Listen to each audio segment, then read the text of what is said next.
नमस्कार। अगर कुछ देर के लिए आपको हाथ पैर बांधकर एक कमरे में बंद कर दिया जाए, शायद आप वक्त काट लेंगे। लेकिन अगर आपको पूरे एक दिन के लिए बंद कर दिया जाए या फिर 2 दिन के लिए, 20 दिन के लिए, मतलब सोचकर ही आप परेशान हो जाएंगे। 20 दिन किसी को एक कमरे में अकेले रहना हो, वो भी हाथ पैर बंधे हुए।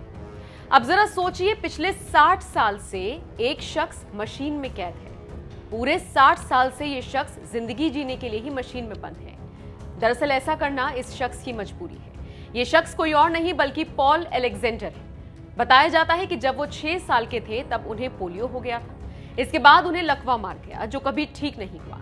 75 की उम्र पार कर चुके पॉल उन चुनिंदा लोगों में से एक हैं जो लोहे के फेफड़ों पर जिंदा है। दरअसल उस वक्त तक मेडिकल साइंस उतना डेवलप नहीं हो पाया था और इलाज के लिए आयरन लंग की जरूरत पड़ती थी।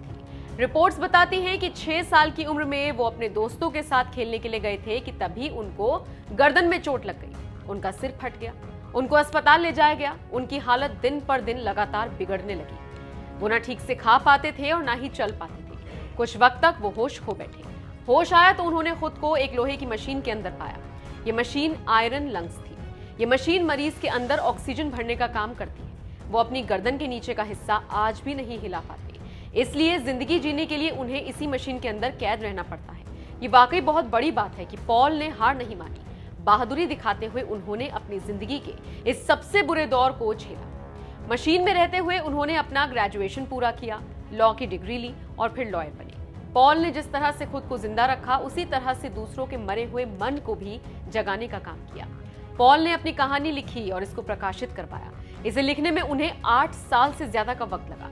आज भले ही भारत समेत कई देशों में इस बीमारी का इलाज संभव है और ऐसे कई केसेस लगभग खत्म हो चुके हैं। इन सब के बीच पॉल की कहानी प्रेरित करती है। आपका इस खबर पर क्या कहना है? कमेंट करके अपनी राय हमें जरूर